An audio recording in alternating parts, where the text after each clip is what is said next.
Hi అండి. Welcome to my channel Sri Shiva Ganga 369. మా ఊరి రామాలయం అండి. రాముల దేవుడు చాలా బాగుంటుంది. గుడి అయితే కొంచెం చిన్నదిగానే ఉంటుంది. ఈ విధంగా గంగమ్మ తల్లి అయితే ఎదురుగా ఉంటుందండి.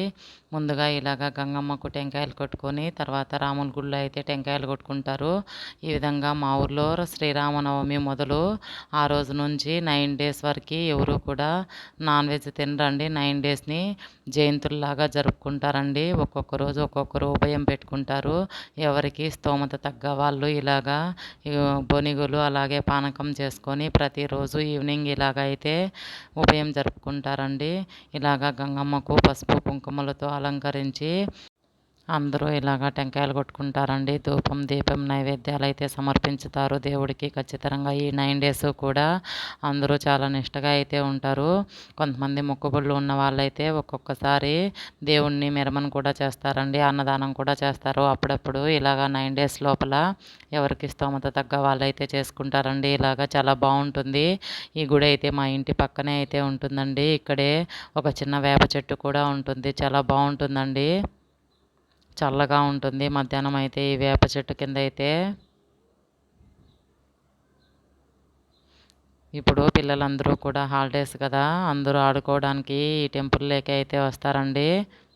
మా పిల్లలు కూడా ఇక్కడ ఉంటే చాలా బాగా ఆడుకుంటారు. చూడండి మా నాన్న అయితే ఆవును తీసుకొచ్చాడు. వాటర్ తాపుతున్నాడు. పక్కనే అండి మా ఇంట్లో అయితే ఇలాగా వాటర్ తాగుతుంది ఆవు. ఇదండి మా నాన్న దగ్గర అయితే పిల్లలైతే ఇద్దరు వెళ్ళారు. ఇలాగా గుడి పక్కనే అయితే ఉంటుందండి అమ్మ వాళ్ళ ఇల్లు. ముందు కూడా మా పాతిళ్ళు కూడా ఇక్కడే ఉండేది. తర్వాత కొంచెం పాతిళ్ళు ఉండిచ్చేసి అంతా పడగొట్టేసి తర్వాత అదే ప్లేస్లో కొత్త ఇల్లు అయితే కట్టుకున్నాం మేము. ఎప్పుడు కూడా గుడి అయితే ఇక్కడే ఉంది. మా లేఖన కూడా వచ్చిందండి ఇక్కడ దండం పెట్టుకోవడానికి.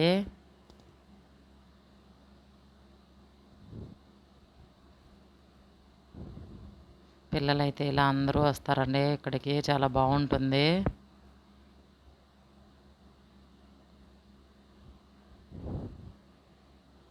ఇలాగా గంగమ్మ పక్కనే అయితే వేప చెట్టు ఉంటుందండి. ఈ వేప చెట్టు పూడ్చి ఒక 8-9 ఇయర్స్ అలా అవుతుంది. చాలా పెద్దది అయిపోయింది వేప చెట్టు అయితే. చాలా బాగుంటుంది. మధ్యాహ్నం టైంలో అయితే అందరూ ఈ చెట్టు కిందకే వచ్చి చల్లగా ఉంటుందని కూర్చుంటారు. చూడండి పిల్లలంతా కూడా ఆడుకుంటున్నారు. ఇంకా చాలామంది అయితే ఉన్నారండి. పిల్లలు బయట ఆడుకోవడానికి వెళ్ళారు. కరెక్ట్గా బొరింగిలు పెట్టే టయానికి అయితే వస్తారు. మా పిల్లలు కొత్త ఏసీ ఎక్కడికి వెళ్ళలేదు. ఇక్కడే ఆడుకుంటున్నారు.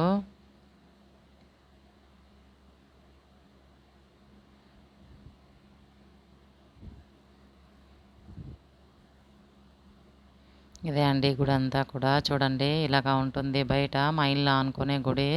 వేప చెట్టు అయితే ఇలాగా పెద్దదయ్యిందండి. చాలా బాగుంటుంది. ఆకు అయితే చాలా బాగుంది. చెట్టు నిండు కూడా చల్లగా ఉంటుంది. ఈ విధంగా చెట్టు కింద అయితే ఇలాగా 9 డేస్ అయితే బొనిగులు పానకం అయితే పెడతారండి. చాలా బాగా జరుగుతుంది. ఇలాగా ఈ 9 డేస్ అయిన తర్వాత ఒక్కొక్క వారము ఒక్కొక్కరైతే దీపం పెట్టుకుంటారండి.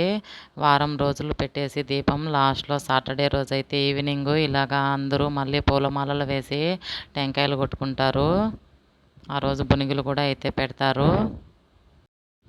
ఈ విధంగా బొనిగులు అయితే మా పెద్దమ్మ నాకు ఎక్కువగానే అయితే పెట్టింది. మా జ్ఞానికకు కూడా అయితే పెడుతుంది. చాలే ఇంకా నాకు ఎక్కువగానే పెట్టావు కదా అంటే ఉన్నీలే పిల్లలు కూడా పెట్టించుకుంటే వాళ్ళు హ్యాపీగా ఫీల్ అవుతారని చెప్తుంది. లేక నానేమో పిలిస్తే రాలేదు, అమ్మకు పెట్టావు కదా చాలే అంటుంది. ఈ విధంగా లాస్ట్ ఇయర్ అయితే మేము 9 డేస్ ఇక్కడే ఉన్నాము. పిల్లలైతే ప్రతిరోజు కూడా అయితే వెళ్ళి పెట్టించుకొని వచ్చేవాళ్ళు. చాలా బాగుంటుంది. మాకు ఇంటి పక్కనే కదా అందువలన చాలా సందడిగా అయితే ఉంటుంది. Thank you for watching friends.